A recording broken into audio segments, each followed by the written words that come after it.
get started. First of all, my name is Seth Jagger. I am the Edge instructor here at Styles Machinery. I teach Edgebander courses on small Edgebanders as well as large Edgebanders, covering troubleshooting, operations, maintenance, functions, so on and so forth. So this class is on the PC23 PowerTouch controller. Please feel free to submit questions to me via the Q&A window at any point in time. Once again, my name is Seth Jagger. I will be accompanied by Lucia Morales, the Edge Product Specialist. Lucia, could you please introduce yourself?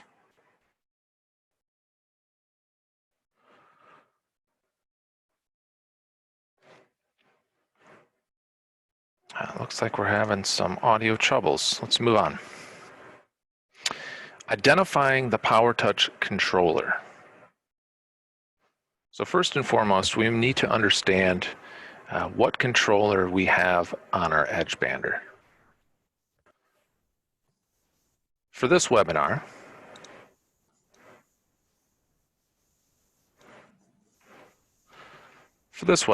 we're going to be covering the PC PowerTouch 23, version 23 controller.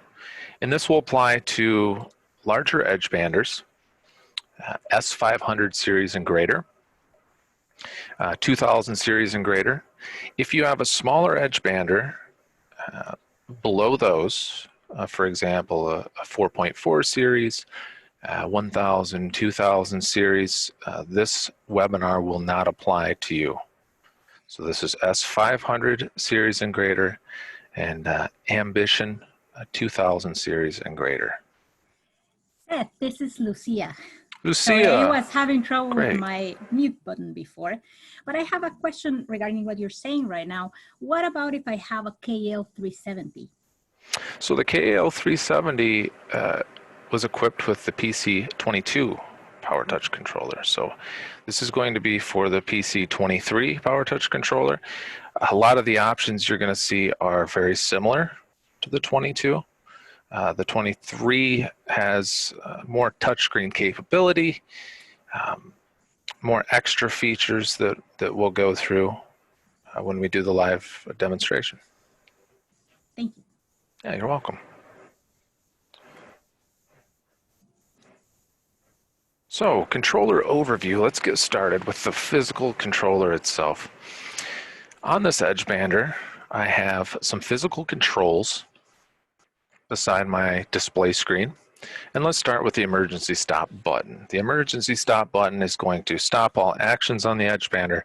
It should be hit given any emergency to stop anything, prevent any injury, prevent any machine damage.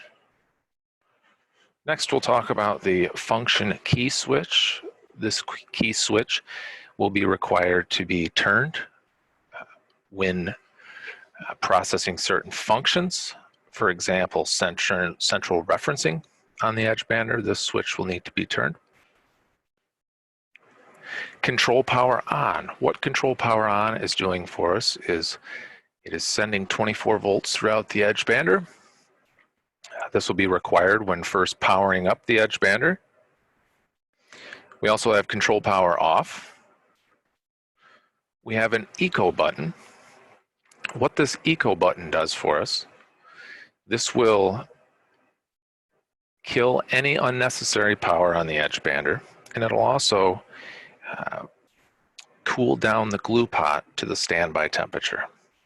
So it's a power saving button designed to save money, make the Edgebander more efficient. It's commonly used during lunch breaks or periods in which the Edgebander won't be used. Next, we have the fault reset button. This will reset any faults or errors on the Edgebander. We have our track on button. This will start the in-feed track. And we have the track off button as well. So those are our physical buttons on the controller screen. And next we're going to be doing a live demonstration of the controller itself. So as you can see, I'm connected to an Edgebander here. This is a PC23 PowerTouch controller. And what I want to do is I first want to identify the general layout of the controller. So let's start right at the top of the screen. And here I can see I have my station buttons. Now these station buttons are listed left to right in order of front of the Edgebander to the end of the Edgebander. So we can see that I have my pre-milling station here, my magazine station, my end trim stations, so on and so forth down throughout the Edgebander. Below this I have my program section of the controller. These programs are essentially preset settings of the stations. So when I load one of these programs, by clicking the program, hitting the accept button, I can now see that my stations are engaged, given what the program was saved with. So identifying these programs are nice. I can label them, so I can see that this is a 0.4 millimeter program, or for instance, a 1 millimeter program, but I can also use the visual reference as well. The icon here describes this program as being a pass 3 or 4, whereas program 1, this icon describes it as being a pass 1 or 2. So I can use this as well. I can also add my own icons to my programs if I wish to. So as I move down the screen, next I've got the magazine area. This magazine area, I can see that this Edgebander is a 2-channel Edgebander. And I can see I've got channel 1, channel 2, channel 1 currently being selected in green. Here I've got my different bandings. And those are banding macro programs. Those are programs similar to these, but they contain information about the edge banding. So when I click and switch over to Edge Channel 2, it then loads up the program for that edge banding. We'll talk about that a bit more here in production data. At the bottom of the screen, I've got my production data, and this is going to contain general settings for the Edgebander. And we'll go through these. Feed speed, this is my track speed. This is how fast my Edgebander processes parts. I've got my workpiece thickness, which is my upper pressure beam height, or the thickness of the workpiece that I'm going to run through the Edgebander. I've got my panel oversize. This will be the setting in which my fence will be set, how much material I'm wished to remove with my pre-milling station. And then I've got my edge pre-selection. Now this is my banding macro. Inside of this macro, if I click the pencil, I'll have information about my edge banding, such as thicknesses, heights, what I like to process with EDGETEQ, and settings for the EDGETEQ. So as you can see, I can define different edge bandings and quickly load them to process differently, which makes it really, really nice. What if I have like 20 different edge banding materials? Absolutely. So I can make 20 different edge banding programs on this particular Edgebander. So with the S500 series, the PC23 PowerTouch controller, which we're viewing right now, not all are equipped with an edge banding macro like this. So you may be confused if your Edgebander does not have this edge pre-selection. It just has edge channel 1 and edge channel 2, then you don't have this option. But a great question, Lucia. If I did have multiple edge bandings, I could make them, and they would appear right here in this list. Very similar to creating a program. Now I want everybody to remember that with the programs here on this main screen, these programs do not contain EDGETEQ temperatures. They do not contain production data such as thickness of the workpiece. Okay, these programs up here do not contain that information. I just want to make that clear. Panel preheating down here, this is my panel preheater. Cold environments, I'm going to want to make sure that this is on. I have application unit temperature and melting unit temperature. Here I can click. I can change my glue temperature right here. So I can enter in a new glue temperature, hit accept. This is for my glue pot, hence the application unit. And I also have melting unit, which is my quick melt. Next, I'll have my glue level. And if I dive into this, I have a low and an up level. This is a low and a high. This will determine whether or not my glue pot will maintain a low fill or a high fill. And if I'm running low production or spotty production on and off, there's no need to run a high fill. I don't want my glue to sit there burning. I don't want to leave it for long periods of time. So I've got those options. The next three options you'll see, these are EDGETEQ options. If your machines are equipped with an EDGETEQ unit, you'll see these. And this is my temperature setting for the EDGETEQ unit. I have a flow readout. This is a current readout. Hatched in gray, this means I can't click into it. And then I have a temperature readout for airflow as well. So this is what makes up most of the main screen. And what we're going to do is we're going to work right up alongside the F keys on the right side of the screen. So let's start with F1. This is our help. What this is going to do is this is going to open up the intro, the help section of the machine manual. And it's really nice. On the right, you can see I have some navigation options as far as page jumping. I have some search options if I'd like to search the current document or all documents in this particular directory. Now, this is not where I'll find the entire machine manual. We're going to get to that a little bit later, and I'll show you right where you're going to want to find that at. So that's F1. F2, this is going to pull up some general options. And what these options are, these are options for how this main screen is going to be displayed. Inside this F2 options button, I will have the ability to perhaps not display images with these programs or not display images with my banding macros. So I'm not going to go into all the details inside of this view options, but if you're curious or want to learn more about that, feel free to attend one of the edge banding classes here at Styles. F3 is going to be grayed out. This is a change view. And what this is if logged in with a service password, this will change my PC23 view into a PC22 view. F4 is going to be open program. And here I can open up a program. I can click and load the program, or I can search for it here. Typically, I'm not going to use the F4 unless I have my entire program list filled on the main screen. F5, save program. Here I can save different programs if it loads up for us here.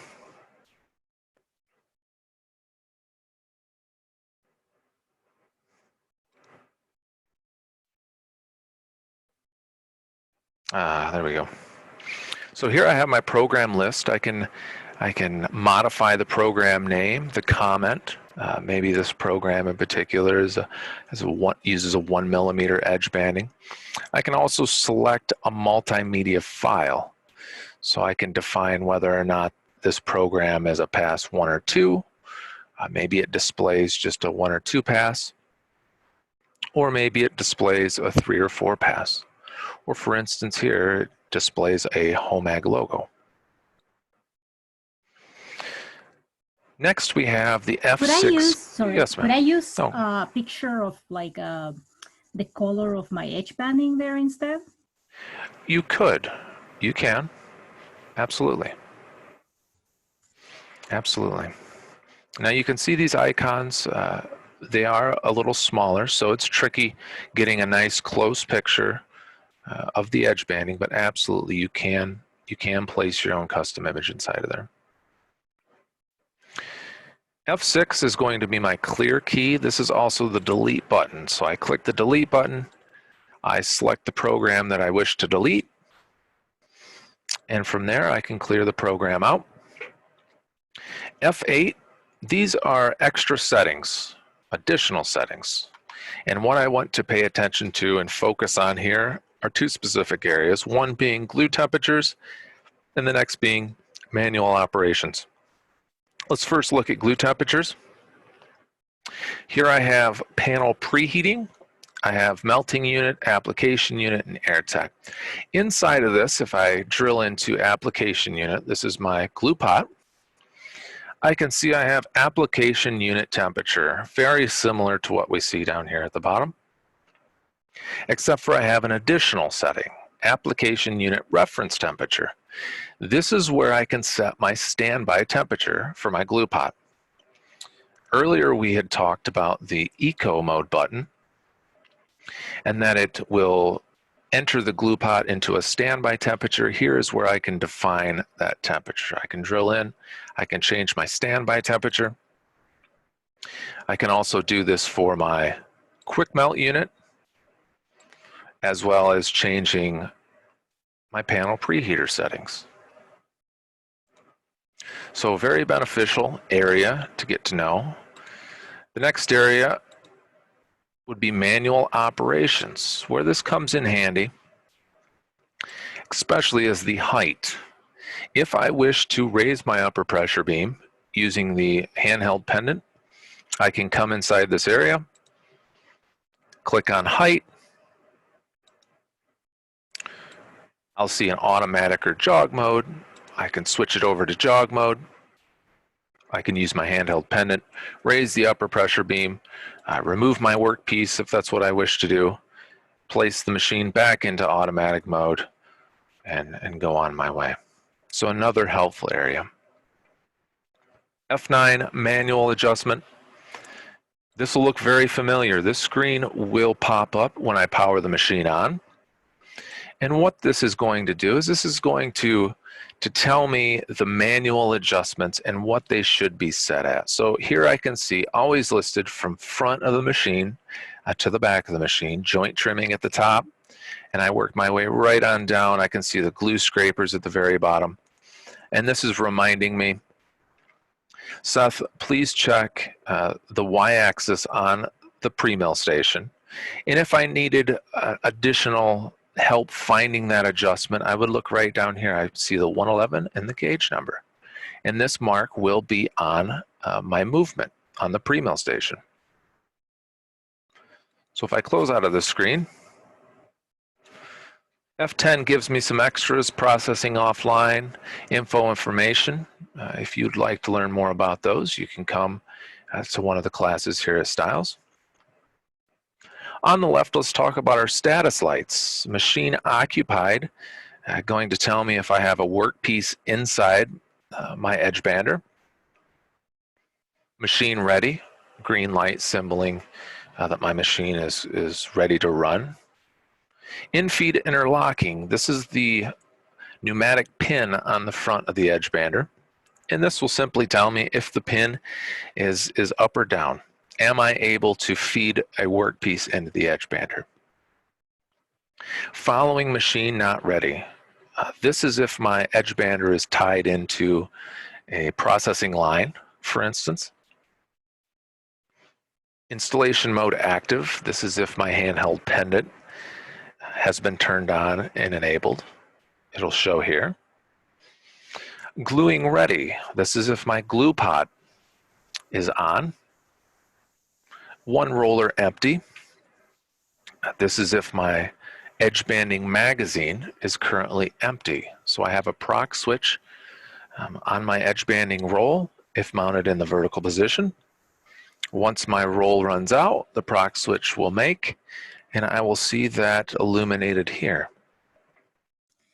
If I had a HOMAG return conveyor, would that be in the following machine? Yes, absolutely. Good question. At the very top, I see my stoplight, red, yellow, and green. This is going to tell me just a quick reference on whether or not my Edgebander is good to go. Currently, you can see we have one error illuminated in red. Here are my errors, my warnings, my maintenance tasks, and my manual operations or my manual adjustments, which we just went over. So if I click on this one error, I see it's listed direct interlock is missing. Now I can first try to acknowledge this error, but it's not going to clear. If I click on it, I can go to diagnostics. So let's do that. This is going to open my diagnostics screen. So on this screen, I have some options on the right. I can filter the list. I can turn the filter off. I can turn it on. I can filter out what I want to see. Here is a list of maintenance tasks alongside errors. But here's my interlock error right here. So what I can do is I can go inside this interlock error, and I can look at the probable cause. Now here it says no power to the return conveyor. My corrective step is to turn on the return conveyor. Now for instance, I added this piece.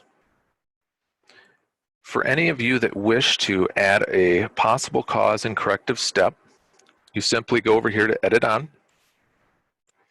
I can come down, click the edit button. I can enter in my cause, my corrective step, and I can also place a multimedia file in with this corrective step. I hit accept, and then I have my corrective step right here, which will aid me. So from here, I would turn on my return conveyor and clear my one alarm. Next, let's talk about soft keys. Now, if I'm on the main screen, you can see I can click a general area inside of here. I can also click the PowerTouch button and go to soft keys. It's going to take us to our soft key screen. Here I'll have my glue pot standby and on. I'll have my EDGETEQ on and off. I'll have a compressed air confirmation. If I have low air pressure in the shop, this will need to be checked. This will need to be pressed. I have an in-feed empty confirmation if I wished to delete a part. For instance, the Edgebander believes that it has a workpiece inside of it. I always want to be very, very careful with anything like this. Energy saving function, if I wish to enter the machine into eco mode, I could press my energy saving function. Here, as Lucia mentioned, the following machines, the inline operation. Here I can take my machine in and out of an inline operation mode.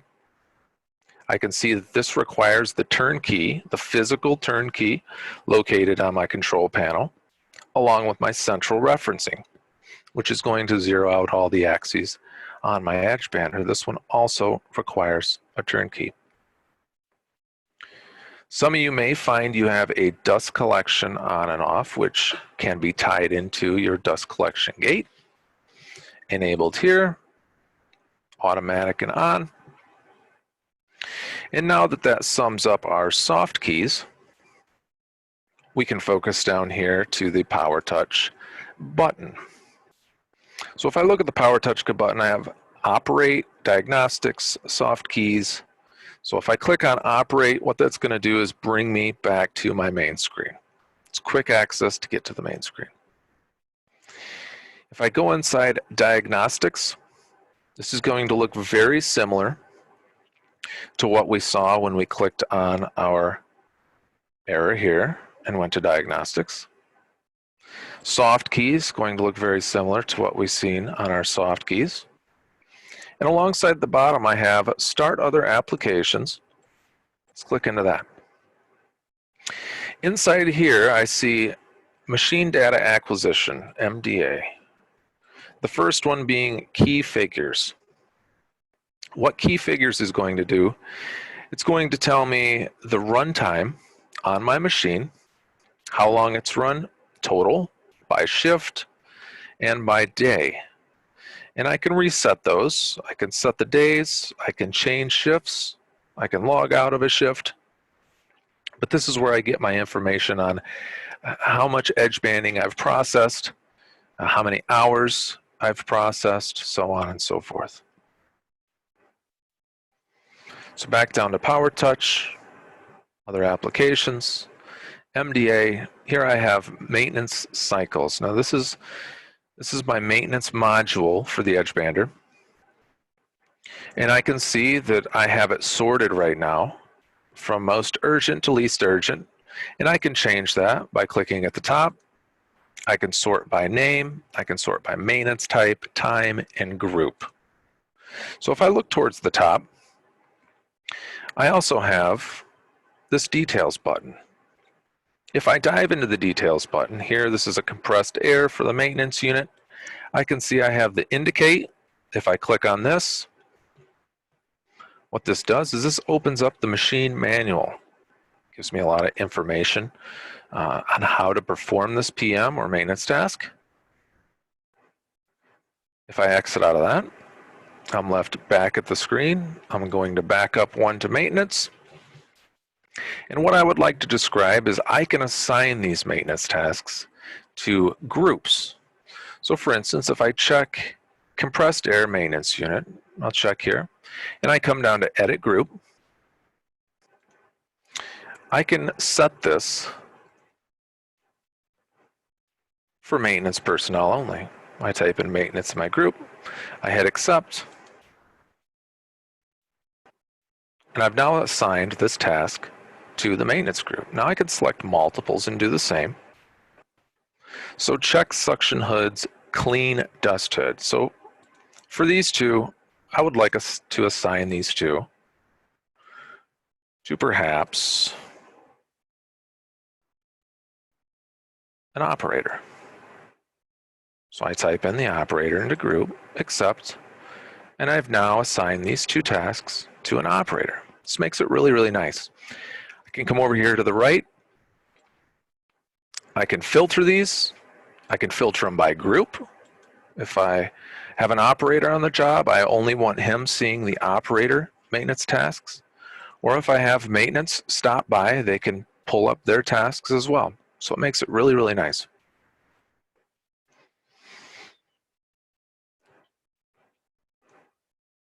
So also on the right screen, I've got a maintenance report.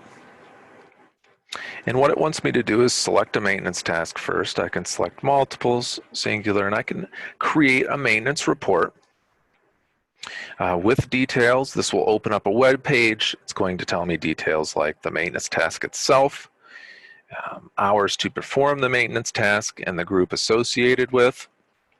I can confirm these by clicking confirm, edit the group that they're in, export this entire list, and also print. So I've got a lot of options inside of here. This is definitely an underutilized module, but you have a lot of customization to it. So back down to PowerTouch, start other applications. Next we'll discuss the Control 1 edit fixed data for the operator. By opening this up, I have a couple of settings that I would like to discuss. First being input unit. This is where I can change the automatic temperature reduction time for my standby. We talked about the eco mode. Okay, anytime my machine is idle, by default, for 15 minutes, it'll enter a eco mode. I can change this time. I can come in. For instance, I could change this to a 30 minutes, I could change this to a 5 minutes, so on and so forth. The next I'd like to talk about is the magazine.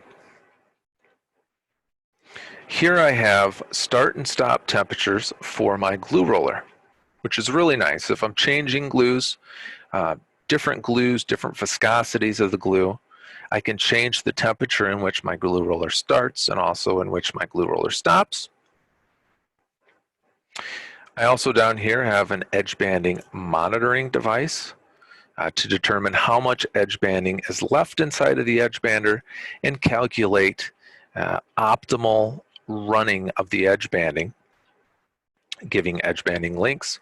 If you would like to learn more about this, this is discussed in an edge banding class here at Styles. And for this magazine, if equipped with a spray, I have a cycling rate for my spray, so I can also change that as well in this area.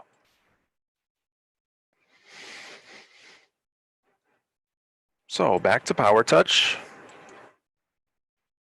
Start other applications. Inside service, I have antivirus. This is just going to open up the antivirus installed on my Edgebander. Please do not install a duplicate antivirus. This one is adequate, does just fine. Machine documentation. This is where I will find my machine manual. This is one of the most helpful areas on the machine. If I click this, this is the machine manual that was created for this specific Edgebander. So each Edgebander is different, given options, specifications, so on and so forth. But I open this up, I have all access to station information, to maintenance information, electronic prints, part lists, so on and so forth. It's really nice. I can search the document here using these functions. If, for instance, I'm looking for the pre-milling station, referred to in the manual as the joint trim, I can search the entire manual for any of that. So it makes it really, really easy. I highly recommend you get familiar with that particular spot. PowerTouch, start other applications. Service, I have some licensing information. Data transfer, I can transfer files on this Edgebander to a flash drive. This is only called out in the event tech support instructs you to do so. Backup, always a very useful area for information here. So here I have production data and a PC one-to-one backup. So production data is just storing simply that, production data. If I come down here to edit on, I can set it to automatically back up, replace any missed dates. I can change my storage location, whether it be a flash drive, external hard drive, how many generations I would like to save, frequency of the days, the number of days in between the backups, and then it tells me the last date in which I had backed this up. So if I'm getting this maintenance message saying that the machine needs to be backed up, this is where I should go to do that? Yep, absolutely. This is where I'll see it. And here we can actually see that it's wanting me to perform a backup right now. So it's illuminated in red. It's telling me, hey, you need to do a backup. This is very important. If your machine goes down, you have electrical problems, the technician comes in to restore your machine. If there hasn't been a backup done, you've lost a lot of critical information. Okay, programs, edge banding settings. So it's very important that backups are done. Can you show on the top ribbon what that message looks like?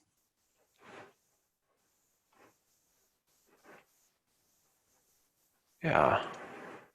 So currently it's not being displayed,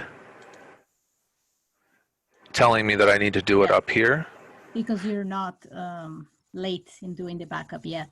Correct, correct. If I were to power this machine down and reboot this machine, I would more than likely see this message pop up on the top of the screen. Absolutely. So start other applications. Remote diagnostics. This is if tech support requests to take control of your Edgebander. I have start remote diagnostics and I have stop remote diagnostics here. I would start it, wait for them to take control. I can also stop using this. I have settings, which are some general settings for the Edgebander. For example, an automatic Windows login, the ability to input numbers, input text.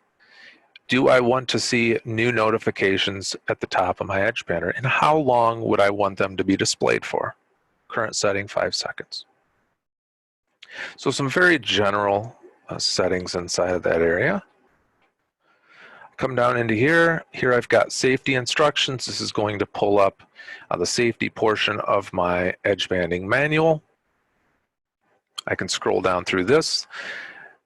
I need to mention this screen's fully touchscreen, so if you wanted to pinch or pull to zoom or unzoom or navigate through the manual, you absolutely can. So back to Exit, PowerTouch, other applications. Then I have Tapio. If you wish to learn more about Tapio, you can visit Styles, the Styles website. Tapio gives me the ability to control, log in, view items on my Edgebander from home, from a remote location. It's really, really nice. Not only is Tapio on Edgebanders, it's on saws, it's on a lot of our equipment. So that explains the application portion of the PowerTouch. Here we've got on-screen keyboard, pretty general. Next we'll have language selection. If your Edgebander was equipped with more than one language, I can select it here. You can see this was equipped with German and also English. Here I can change the user, currently logged in as machine. I have information on the Edgebander, such as framework information. I have help, which we also saw was right down here with the F1 key. And then lastly, I have the exit button. Here I can block the screen, which will not allow me to touch the screen, input anything on the screen. I have log off and I have shut down. Anytime I'm turning off my Edgebander, I want to come down here to the PowerTouch button, come over to the exit button, and then I'll click shut down. I'll wait for the framework to fully shut down, and I want to see the red light illuminate at the bottom of the controller screen before I turn off main power. Very important. The machine is shutting down, clearing a lot of its important information out. If I were to power off in this particular spot, it could lead to a lot of problems with the computer itself. So now that we've got a pretty good hang of the controller, I'd like to navigate back to the main screen, and I would like to talk about one of the easiest ways that programs get messed up. So for instance, right now we have the Lear program loaded. Anytime I see this Lear program, this is going to tell me that this is the all-off program. This program is loaded on the Edgebander by default from factory. And when this program is loaded, none of these stations should be turned on.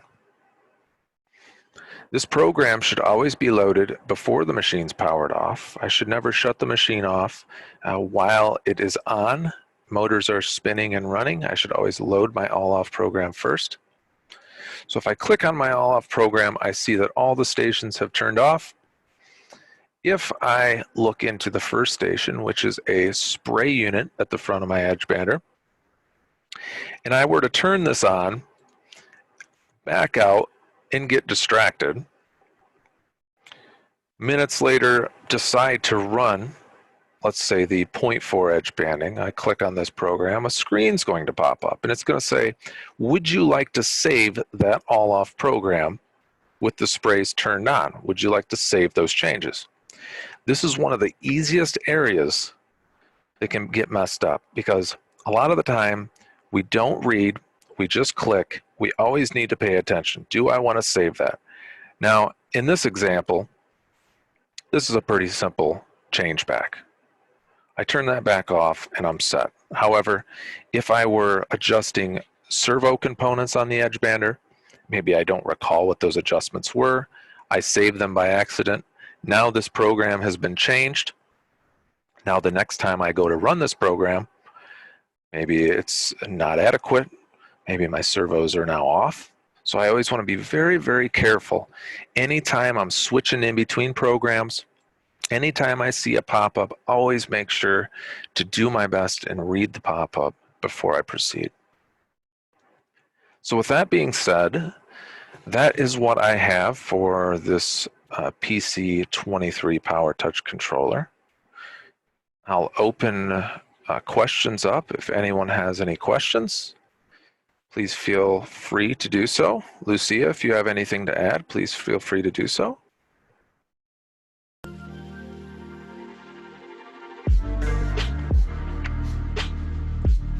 Thank you, Seth. Again, Thanks, Tamika. no problem. Submit your questions at the bottom via the Q&A window. If they come through the chat, we'll respond to those as well. So I'll just give you guys a moment to type your questions in if there are any.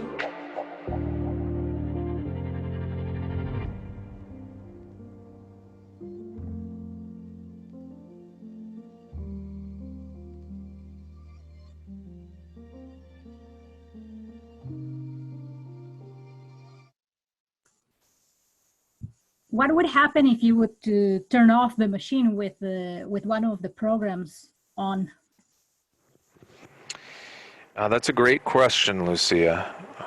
If I were to shut the machine off with the programs on, perhaps everything would be okay, but remember that when I load that all-off program, this is going to set all of my servos, set all of my axes in their home positions, basically an off position.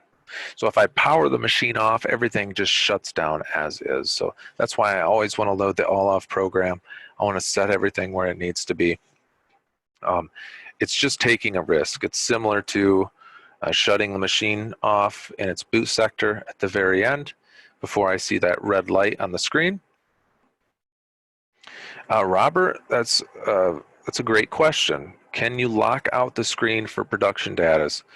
I would assume that you're asking, can I lock out the screen so that changes cannot be made to the production data or programs? On older machines, you could do this. However, on this particular model, we are unable to lock out being able to change programs and production data. This is more incentive to have operators properly trained. Very, very important. I hope that answers your question, Robert.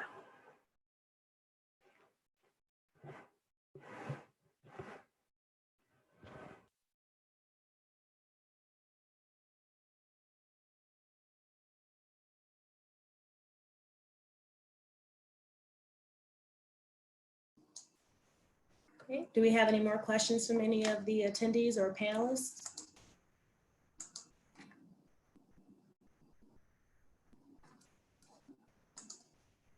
Okay, again, thank you, Seth. Thank you, Lucia, for joining us. If you'd like to go ahead and contact Seth, here's his email. You can reach him at sdagger@stylesmachinery.com. Seth also mentioned our Edgebander courses. Check the chat window. We might have it. Okay. Absolutely. Question there. Feel free to reach out to myself. Okay. We also have Edge product specialists that you can reach out to in your region.